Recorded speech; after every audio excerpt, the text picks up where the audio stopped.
ഇപ്പോൾ സമയം ഏകദേശം 6:30 ആയിട്ടുണ്ട്. എൻ്റെ കുളിയൊക്കെ കഴിഞ്ഞു. രാവിലെ തന്നെ ഞങ്ങൾ അമ്പലത്തിൽ പോവാണ്. പക്ഷേ ഇന്ന് വെറുതെ സാധാരണ പോലെ അമ്പലത്തിൽ പോവല്ല. ഒരു സ്പെഷ്യാലിറ്റി ഉണ്ട്. എന്താണെന്ന് ഞാൻ വഴിയേ പറയാം. എന്തായാലും ഞങ്ങൾക്ക് വളരെ സ്പെഷ്യലായിട്ടുള്ളൊരു കാര്യം നടന്നു കിട്ടിയിട്ടുണ്ട്. അപ്പോൾ അതുകൊണ്ട് ഇന്ന് അമ്പലത്തിൽ പോയി ചെറിയ പരിപാടിയൊക്കെ ചെയ്യാനുണ്ട്. അപ്പോൾ എന്താണെന്ന് നമുക്ക് കാണാം.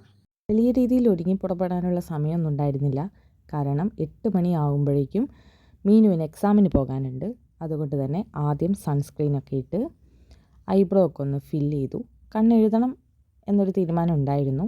പക്ഷേ സമയം ഒരുപാടായതുകൊണ്ട് തന്നെ ഞാൻ പെട്ടെന്ന് ലിപ് ബാമൊക്കെ ഇട്ട് ജസ്റ്റ് പൊട്ടൊക്കെ തൊട്ടു.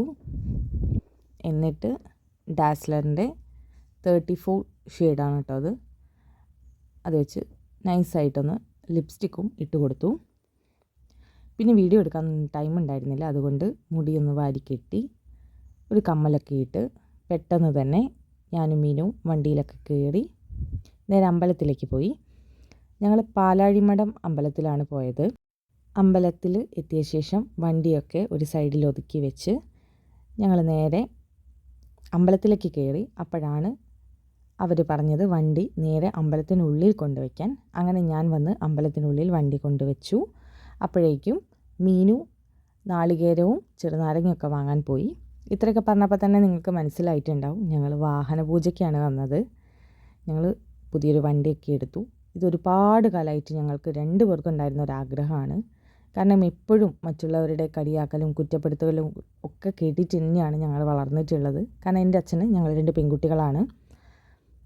അപ്പോൾ നിങ്ങളുടെ മക്കൾ എന്തിനാണ് പഠിക്കുന്നത്, പഠിച്ചിട്ട് എന്തെങ്കിലും ആവുമോ, അവരെ കൊണ്ട് എന്തെങ്കിലും നേട്ടമുണ്ടോ, കാര്യമുണ്ടോ എന്നൊക്കെ ഒരുപാട് പേരുടെ ക്വസ്റ്റ്യൻ ഉണ്ടായിരുന്നു. അന്ന് തൊട്ടേ ഞങ്ങളുടെ ഒരുപാട് ആഗ്രഹങ്ങളുടെ ലിസ്റ്റ് ഉണ്ടാക്കി വെച്ചിട്ടുണ്ട്. അതായത് അച്ഛനും അമ്മയ്ക്കും അവരെപ്പോഴും ഹാപ്പിയായി എപ്പോഴും വളരെ അഭിമാനത്തോടു കൂടി നിൽക്കണമെന്ന് ആഗ്രഹിക്കുന്ന 2 മക്കളാണ് ഞങ്ങൾ. അപ്പോൾ അതുകൊണ്ട് തന്നെ അതിലൊരു പ്രധാനപ്പെട്ട ആഗ്രഹമായിരുന്നു ഞങ്ങൾക്കൊരു വണ്ടി വാങ്ങണം എന്നുള്ളത്.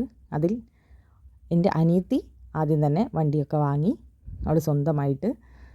അത് വളരെയധികം സന്തോഷമുള്ളൊരു കാര്യമാണ്. അവൾ പഠിത്തത്തോടൊപ്പം ജോലിയും ഒക്കെ ചെയ്തിട്ട് അവരുടെ കാര്യങ്ങൾ മുന്നോട്ട് കൊണ്ടുപോകുന്നു എന്നുള്ളത്. അപ്പോൾ അങ്ങനെ ഒരു ചെറിയൊരു സന്തോഷം നിങ്ങളുടെ അടുത്ത് ഞാൻ അറിയിക്കുകയാണ്. അപ്പോൾ എല്ലാവരും ചാനൽ സബ്സ്ക്രൈബ് ചെയ്യണം കേട്ടോ.